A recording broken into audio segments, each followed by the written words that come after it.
Well, hey, howdy, hi, welcome back to my channel. Thank you so much for stopping by to join me today. I really do appreciate it. My name is Ellie and I'm a witch, and today I'm going to be doing another reading nook video, but this time I'm bringing you books from my childhood. So this one is a fun one for me. So I grew up reading these stories, and for one of them I can actually quote the entire book from memory.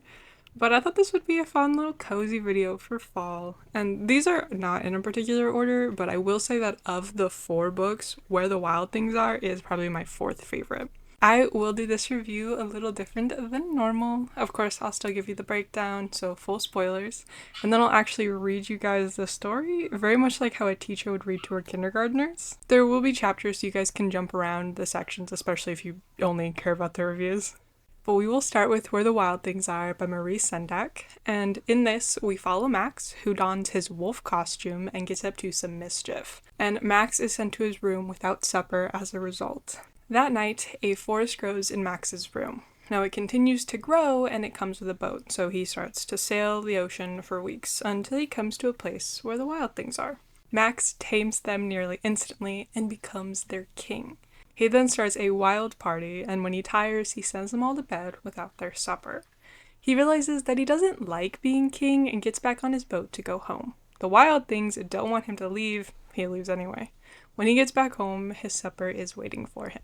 This one always makes me think of my aunt and uncle and my cousin because this is a story that we would often read over at their house. And now I know this story has actually inspired a lot of art, and I personally am familiar with just one animated retelling of the story.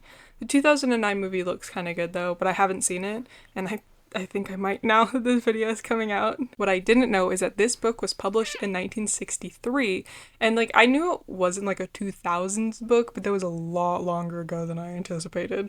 And now I'm going to be reading this for anybody who is not interested in that. You can go ahead and skip ahead. The night Max wore his wolf suit and made mischief of one kind and another, his mother called him Wild Thing, and Max said, "I'll eat you up." So he was sent to bed without eating anything. That very night in Max's room, a forest grew, and grew, and grew, until its ceiling hung with vines, and the walls became the world all around. And an ocean tumbled by with a private vote from Max, and he sailed off through night and day, and in and out of weeks, and almost over a year, to where the wild things are. And when he came to the place where the wild things are, they roared their terrible roars, and gnashed their terrible teeth, and rolled their terrible eyes, and showed their terrible claws, till Max said, "Be still," and tamed them with the magic trick of staring into all their yellow eyes without blinking once, and they were frightened, and called him the most wild thing of all, and made him king of all wild things. "And now," cried Max, "let the wild rumpus start." "Now stop," Max said, and sent the wild things off to bed without their supper.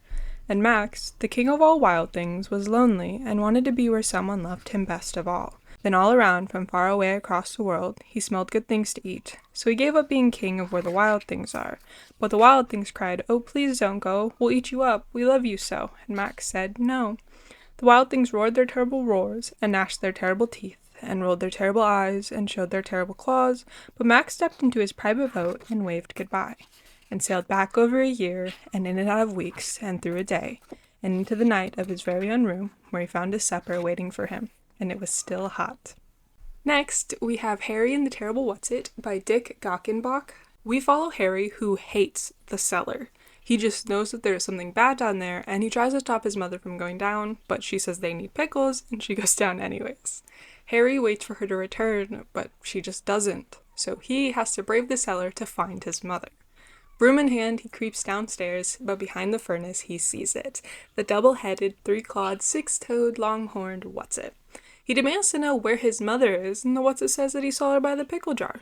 But Harry doesn't believe that. He hits it with the broom several times until it crawls up onto the washer. Now on the washer, it is much smaller than when it first appeared. Harry asks why it's getting so small, and the reason is that Harry is no longer afraid, so it doesn't have any power. In an act of kindness, Harry gives the name of another kid down the street who would be scared of it. He then goes to look for his mother again, but she isn't anywhere he looks, and he finds her glasses on the pickle jar shelf and sees the cellar door open. His mother was outside picking flowers, and he ran outside to tell her about the whatzit. He then helps her carry the pickles and flowers inside. So this is my uncle's favorite story from his childhood, and it is a solid pick. This one was written in 1977, so it is a little bit more modern. I have always loved the manifestation of fears, but also the whatzit's just like fun as like a villain because it doesn't actually do anything except for exist, and it actually answered Harry's question about where his mother was. And once again, this is going to be a reading, so if you're not interested, you can go ahead and skip ahead. I knew there was something terrible down in the cellar. I just knew, because the cellar was dark and damp and it smelled. "Don't go down there," I told my mother. "Why?" she asked. "There's something terrible down there." "I have to go down in the cellar," she said. "We need a jar of pickles." She never believes me. I waited and waited and waited at the cellar door. She never came back up. Someone had to do something, so I took a broom and went down the cellar steps. It was very black and gloomy, and it smelled. "I know there's something here," I called out. "What did you do with my mother?" And then I saw it. A double-headed, three-clawed, six-toed, long-horned whatzit. It was hiding behind the furnace. "Where is my mother?" I asked it. "The last time I saw your mother," the whatzit said, "she was over by the pickle jars, runt." I was sure the whatzit was lying. "What did you do with her?" I shouted and gave it a swat with the broom. Wham! That made the whatzit really mad, and it came after me. I swung the broom again. Wham! The whatzit didn't like that at all. It climbed up on the washer, and I hit it right where it sits down. I noticed the whatzit was getting smaller, and when I pulled its tail, it got even smaller. Now the whatzit was down to my size. "Okay, you better tell me what you did with my mother," I said, "or else." "Kid, you're crazy," the whatzit answered. One of the heads made a face at me. Just for that, I twisted a nose, and the whatzit shrank down some more. "Why are you getting so small?" I asked. "Because you aren't afraid of me anymore," the whatzit said. "That always happens, just when I'm beginning to feel at home in a closet or a cellar." The whatzit looked very sad. The whatzit got smaller and smaller and smaller. Just when it was about the size of a peanut, I called out, "Try Sheldon Parker's cellar next door. He's afraid of everything." "Thanks," I heard it say. Then the whatzit was gone. The whatzit disappeared before it could tell me what it had done to my mother. I looked in the washer. She wasn't there. I looked behind some boxes. My mother was not there either. I looked inside the wood bin. No mother there. I was very worried. Then I found her glasses beside the pickle jars. But what had happened to the rest of her? I was searching for more clues when I discovered the back cellar door was open.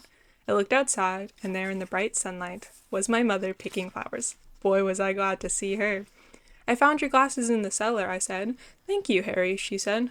"But I thought you were afraid of the cellar." "Not any more," I answered. "The terrible whatzit is gone. I chased it away with a broom." "Well," she said, "I never saw a whatzit down there." She never believes me. I helped her carry the pickles into the kitchen, where she gave me some milk and cookies. "You know what, Harry," my mother said, "I will never worry about a whatzit as long as you are around." Maybe she did believe me. Later, I heard an awful yell coming from the house next door. I'll bet Sheldon looked in the cellar. Next up is Bear Bear by Jez Albro.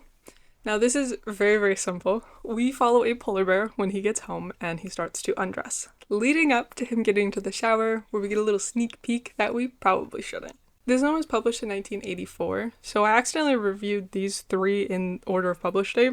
This one is actually my grandmother's favorite, and she would tell it to us all the time, and actually both of us can recite it by heart. It is super short, but a classic, and this is one of my favorites. To keep warm in the Arctic air, a polar bear wears polar wear. On his back, a polar suit, and on his foot, oops, a polar boot. His gloves are really quite fantastic, attached to him by pink elastic. His socks he changes once a week, no wonder all his tootsies reek. Such a struggle, such a task, to pull away a furry mask. He zips a zip, and under there, pale blue polar underwear. His trousers dropping to the floor, he tiptoes shyly to the door, and in the steaming bath we find a great big bulging bear behind. Lastly, we have my absolute favorite, The Monster at the End of This Book by John Stone. Through this book, we follow Grover.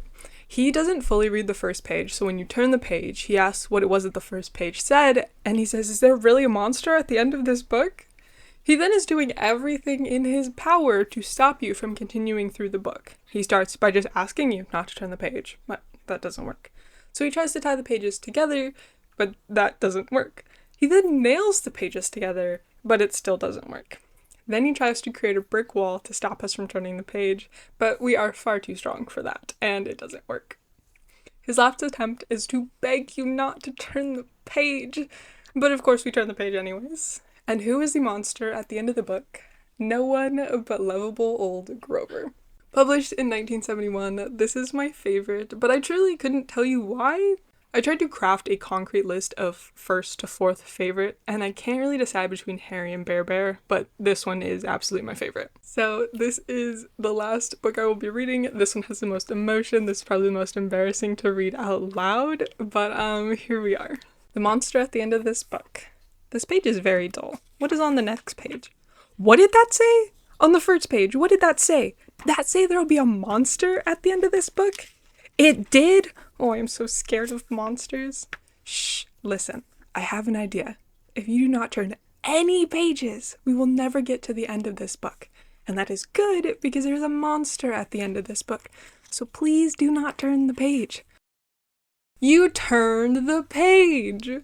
Maybe you do not understand. You see, turning pages will bring us to the end of this book. And there's a monster at the end of this book. But this will stop you from turning pages. See, I am tying the pages together. You cannot. You turned another page. You do not know what you are doing to me. Now stop turning pages. There. I, Grover, am nailing this page to the next one so that you will not be able to turn it and we will not get any closer to the monster at the end of this book. All right, all right, all right. Do you know that every time you turn another page, you not only bring us closer to the monster at the end of this book, but you make a terrible mess. This will stop you from turning pages. A heavy, thick, solid, strong brick wall. I would just like to see you try and turn this page. Do you know that you are very strong? The next page is the end of this book, and there's a monster at the end of this book. Oh, I am so scared. Please do not turn the page. Please, please, please. Well, look at that. This is the end of the book, and the only one here is me. I, lovable, furry old Grover, am the monster at the end of this book. And you were so scared. I told you and told you there was nothing to be afraid of. Oh, I am so embarrassed. So that is all that I have for you today. This one is just fun. I've said it like so many times now that I was gonna do this video because it's fun. But I thought like that's like perfect, like cozy little get us ready for fall. So I was super happy. You have to let me know if you've read any of these books and what your order would be for your listing. I think tentatively I would probably say The Monster at the End of This Book, Harry and the Terrible Whatzit, Bear Bear, and then Where the Wild Things Are. It is really hard though to say between Harry and Bear Bear. Oh, they're just so good. But yeah, this one was super fun, and I want to do like more like fun videos like this. But I think all of my reading like videos are fun. I will say that. Coming up, I have my book Sirens review of A Hexing Holiday. I think that's next. I think that will be out next. I also have 2 novellas that I'm going to be reviewing in the same video, and then a couple of stuff closer to, I almost said Halloween, closer to Thanksgiving. And I will have another one. I'm hoping to have it out by the end of this month. It is one that I didn't anticipate. An author reached out to me, which was super cool, to review his graphic novel, which is not something I've ever read or reviewed before. So that's going to take a little bit, but I am excited because I am familiar. It's a retelling of a Lovecraft book, and I keep saying book, a Lovecraft story, and I love Lovecraft, so it was like perfectly like right up my alley.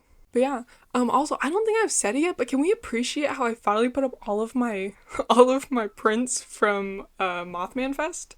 They look so good. I'm missing like a couple that you can't see. I think the 4 that you can't see actually didn't come from Mothman Fest. They were gifted to me by a friend, well, like years ago. But I finally did that, which is perfect timing because I think I'm actually going to rearrange my room, and now I literally won't even need this wall to film. So we'll see. I might choose not to because that's going to be a whole thing to try to rearrange my room because my room is so small. But also, what do we think of the hair? I am in the middle of changing it.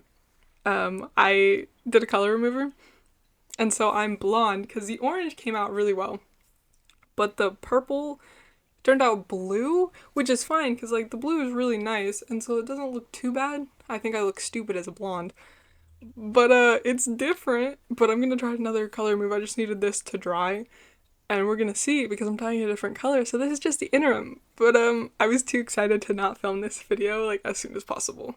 But yeah, I don't want to take up too much of you guys' time. Thank you for joining me today. I really do appreciate it. I hope that you guys enjoyed this video. I hope you guys have a great rest of your day, and I will see you next time. Bye.